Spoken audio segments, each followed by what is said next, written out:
मैं डॉक्टर उमेश मिश्र, हिंदी प्राध्यापक, कृतनारायण कामाख्या संस्कृत कॉलेज महरिल मधुबनी में कार्यरत हूँ। इस वैश्विक महामारी के लॉकडाउन में छात्र छात्राओं को अध्ययन बुरी तरह प्रभावित हो रहा है। इसको मद्देनज़र रखते हुए डिग्री तथा 12वीं के युवाओं के लिए वीडियो लेक्चर यूट्यूब के माध्यम से शेयर किया हूँ, जो विश्वविद्यालय द्वारा भी ऑनलाइन क्लास लेने को भी आदेश निर्गत किया गया है।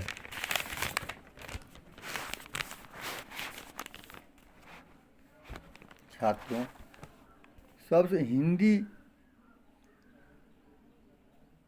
शब्द की उत्पत्ति के संबंध में पहले जानकारी प्राप्त लेना आवश्यक हो जाता है। जो हिंदी शब्द की उत्पत्ति कहाँ से हुआ है। सिंधु नदी को कहते हैं और उसी आधार पर उसके आसपास की भूमि को सिंधु कहने लगे। ईरान इराक वालों ने दक्षिण पश्चिम की ओर से आकर सिंधु देश में बसा तो उस देश का उच्चारण वह नहीं कर पाता था। उन्होंने सौ के बदले ह कहा करते थे और ध के बदले द कहा करते थे।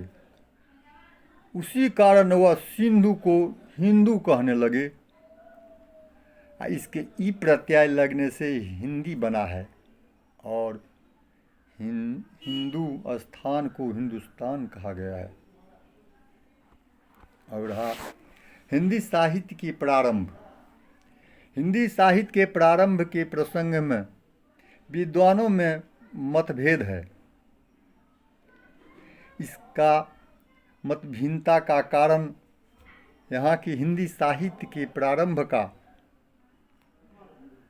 निश्चय करना इतिहास लेखकों और भाषा शास्त्रियों के अभी भी कठिन काम है, क्योंकि अभी तक इस प्रसंग में जो खोज हुई है अपर्याप्त सिद्ध हो गया है। फिर भी इस विषय में मुख्यतः 3 मत आते हैं, जो इस प्रकार हैं। पहला, डॉक्टर राम कुमार वर्मा का मत।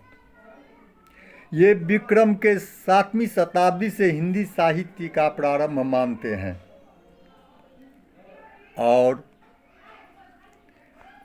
राजा अपने के समर्थन में इन्होंने राजा भोज के पूर्व पुरुष राजा मान के दरबारी कवि पुष्प के रीति और अलंकार संबंधी ग्रंथों का उल्लेख किया गया है। पुष्प कवि के लक्षण ग्रंथ का उल्लेख शिव सिंह सेंगर और शिव सिंह सरोज में किया गया है, परंतु यह ग्रंथ वास्तव में उपलब्ध अभी तक नहीं है और उद्धृत अंशों का अभी तक पता नहीं चला है। दूसरा मत, पुरातत्ववेत्ता डॉक्टर काशी प्रसाद जायसवाल का मत। इन्होंने विक्रम की 9वीं शताब्दी से हिंदी साहित्य का प्रारंभ स्वीकार किया है और सिद्ध सरहप्पा को हिंदी का प्रथम कवि माना है। राहुल कृत्यानंद ने भी अपने खोजों के आधार पर डॉक्टर जायसवाल का मत को ही स्वीकार किया है। डॉक्टर श्याम सुंदर दास, रामचंद्र शुक्ल और हजारी प्रसाद द्विवेदी का मत। तीसरा मत जो है सो डॉक्टर श्याम सुंदर दास, रामचंद्र शुक्ल और हजारी प्रसाद द्विवेदी का मत है। इन लोगों ने भी हिंदी साहित्य का प्रारंभ विक्रम के 7वीं शताब्दी से नहीं बल्कि 11वीं शताब्दी से अर्थात विक्रम संवत 1150 से स्वीकार किया है। प्रथम मत में यह देखा जाता है कि जब पुष्प कवि की रचना अभी नहीं मिलती है तो केवल अनुश्रुतियों के आधार पर इन्हीं से और विक्रम के 7वीं शताब्दी से हिंदी साहित्य का प्रारंभ मान लेना कठिन हो जाता है। दूसरी बात यह है कि अगर पुष्प कवि का ग्रंथ लक्षण ग्रंथ है तो पर्याप्त साहित्य के निर्माण के बाद ही लक्षण ग्रंथ का निर्माण होना उचित हो जाता है। किसी भी भाषा साहित्य की प्रारंभिक दशा में लक्षण ग्रंथ नहीं तैयार किया जाता है, तब तो हिंदी साहित्य का प्रारंभ 7वीं शताब्दी से और भी पीछे ले जाया जाना पड़ेगा। तीसरी बात यह है कि इस ग्रंथ के तथा कथित रचना के पश्चात भी हिंदी में 200-300 वर्षों तक कोई भी रचना उपलब्ध नहीं हुई होगी। दूसरे मत में यह देखा जाता है कि सिद्दी सरहप्पा का समय अभी तक निर्विवाद नहीं हो सका है। डॉक्टर पुरातत्ववेत्ता डॉक्टर काशी प्रसाद जायसवाल उन्हें 9वीं शताब्दी का कवि मानते हैं, जबकि डॉक्टर विनय दास भट्टाचार्य पुष्प कवि का समय विक्रम संवत 690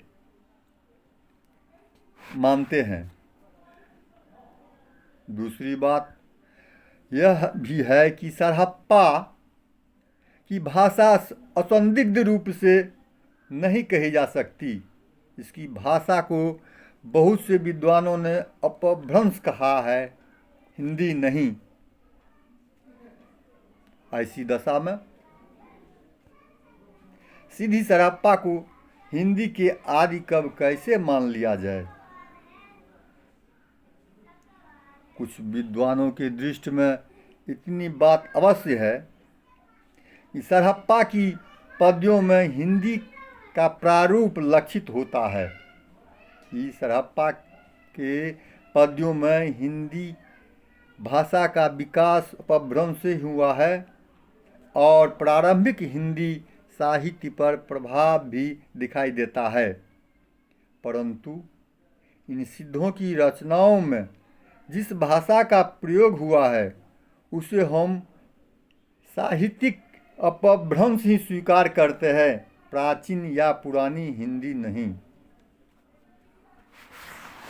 तीसरी मत में डॉक्टर श्याम सुंदर दास के अनुसार अपभ्रंश के प्रसिद्ध व्याकरणाकार हेमचंद्र ने अपनी पुस्तक हेमचंद्र शब्दानुशासन में अगर अपभ्रंशों के कुछ उदाहरण दिए हैं, उसमें हिंदी की प्रारंभिक रूप का झलक स्पष्ट दिखाई देती। हेमचंद्र ने जो उदाहरण दिए हैं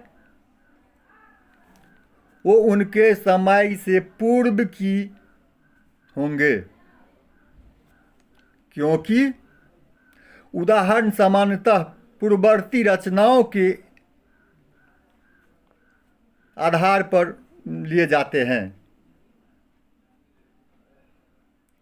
हेमचंद्र का समय 12वीं शताब्दी है, इसीलिए हिंदी साहित्य की उत्पत्ति 11वीं शताब्दी से मानना उचित ही प्रतीत होता है।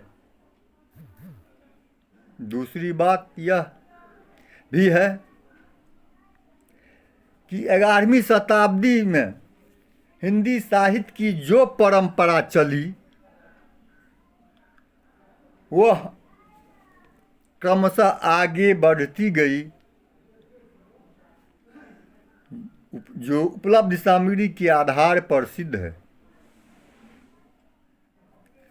आचार्य रामचंद्र शुक्ल का हिंदी साहित्य का प्रारंभ विक्रम संवत 1050 से ही मानना अधिक विद्वानों की नज़र में अधिक समीचीन है, क्योंकि हिंदी साहित्य की परंपरा उस समय अर्थात अवाधि गति से चली आ रही है। इधर विद्वानों ने कुछ अनुसंधान किए हैं और कुछ अभी भी लगे हुए हैं। फिर भी ये नवीन उपलब्ध सामग्री हिंदी साहित्य के आदिकाल को निर्धारित करने में अभी भी अपर्याप्त है। इससे पहले कि प्राप्त सामग्रियों को हिंदी से अधिक अपभ्रंश मानना ही अधिक समीचीन मालूम पड़ता है। 11वीं शताब्दी से पूर्व अपभ्रंश भाषा में प्राचीन हिंदी की झलक अवश्य दिखाई देती है, पर अपभ्रंश भाषा को प्राचीन हिंदी मान लेना, जैसे कि गुलेरी जी और संकृत्यायन मान लिया है, युक्त संगत नहीं प्रतीत होता है। वस्तुतः भाषा शास्त्र की दृष्टि से अपभ्रंश और हिंदी भिन्न भाषा है।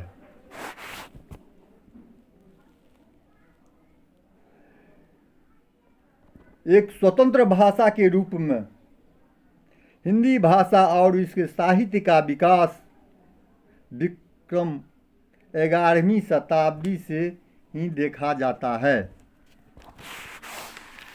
11वीं शताब्दी से ही देखा जाता है। आचार्य रामचंद्र शुक्ल का काल विभाजन इस तरह से दर्शाया गया है, जो प्रथम जो है आदिकाल है, उसको वीरगाथा काल भी कहते हैं, जो विक्रम संवत 1050 से 1375 मानते हैं। दूसरा पूर्व मध्यकाल, जिसको हम भक्ति काल कहते हैं, वो विक्रम संवत 1375 से 1700 मानते हैं। और उत्तर काल, जिसे हम रीति काल कहते हैं, कई नामों से अभित है। अलंकरण काल, अलंकृत काल भी कहते हैं। विक्रम संवत 1700 से 1900 ईस्वी मानते हैं। और इसके बाद है आधुनिक काल, इसे हम गद्य काल कहते हैं। विक्रम संवत 1900 से तक आधुनिक काल कहते हैं। वीरगाथा काल में अभी भी पाठकों के समक्ष 3 समस्याएं हैं। भाषा की समस्या, इस तीनों समस्याओं को समाधान हो जाने पर आदिकाल या वीरगाथा काल को सही परिप्रेक्ष्य में समझा जा सकता है। राजनीतिक, सामाजिक और धार्मिक परिस्थितियां। राजनीतिक दृष्टि से यह युग अशांत था। उत्तर भारत या हिंदी क्षेत्र अनेक सत्ता केंद्रों में विभक्त था। हर्षवर्धन के बाद कोई शक्तिशाली सम्राट नहीं हुआ। सत्ता विकेंद्रित था। मालवा में पवार, ग्वालियर में कछवाहा, मोहवा में चंदेल, दिल्ली में चौहान, कन्नौज में राठौर और गुजरात में सोलंकी। तथा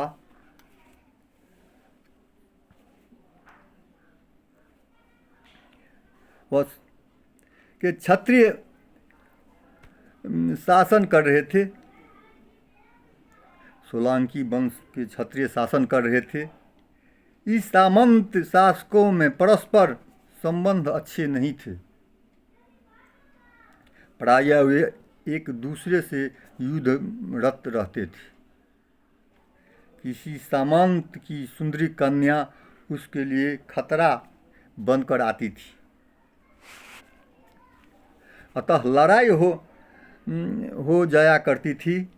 इसी समय पश्चिमोत्तर सीमा से मुसलमानों के आक्रमण होने लगे। सामाजिक स्थिति और भी दयनीय थी। समाज उच्च वर्ग और निम्न वर्ग में बटा हुआ था। उच्च वर्ग शिक्षित, समृद्ध और विलासी था। निम्न वर्ग निर्धन और शोषित। निम्न वर्ग के लोग हे दृष्टि से देखे जाते थे, जिसकी प्रतिक्रिया नाथ, योगियों और सिद्धों के साहित्य में दिखाई पड़ती है। सामंती समाज के नारी की स्थिति बड़ी नाजुक थी। वह भोग्या मात्र थी। वह समाज की चेतना इकाई न रह करके संपत्ति मात्र थी।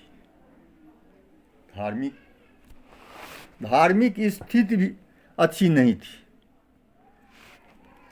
ब्राह्मण, बौद्ध, जैन और तीनों धर्मावलंबी परस्पर संघर्षरत थे।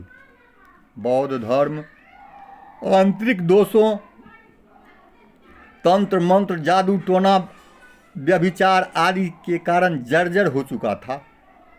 वैष्णव धर्म ऊंच नीच, छुआछूत आदि पाखंडों से घिरा हुआ था। साहित्य आदिकालीन उपलब्धि साहित्य की 5 कोटि निर्धारित की जा सकती है। अपभ्रंश साहित्य, डिंगल साहित्य, पिंगल साहित्य, लोक भाषा का साहित्य और आदिकालीन अन्य साहित्य। वीर गाथा काल में चंद्रबाई कृत पृथ्वीराज रासो सबसे प्रमुख महाकाव्य है। यह हिंदी का प्रथम महाकाव्य है, जिसकी प्रामाणिकता विवादास्पद है। विशलदेव रासो, खुमान रासो, हमीर रासो, विजयपाल रासो परवर्ती काल की रचनाएं मानी जा रही है। विद्यापति पदावली, कीर्तिलता, कीर्ति पताका प्रामाणिक रचनाएं हैं। भाषा के दृष्टि से इस संक्रांति काल उत्तम होगा। यों वीर गाथा काल, अपभ्रंश काल, सिद्ध सामंत काल, वीर रास काल, अंधा युग, प्राचीन युग, जयकाल आदि कई नाम विद्वानों द्वारा समझे गए हैं। इस युग के वीर गाथा की प्रवृत्ति धार्मिक प्रवृत्ति, श्रृंगारिक प्रवृत्ति और मनोरंजन की प्रवृत्ति पाई जाती है। और इसके बाद जो है सो 4 भागों में जो है वीर गाथा काल के बाद जो है सो भक्ति काल, रीति काल और गद्य काल है। तो इसके संबंध में अगले दिन इस पर चर्चा करेंगे। धन्यवाद।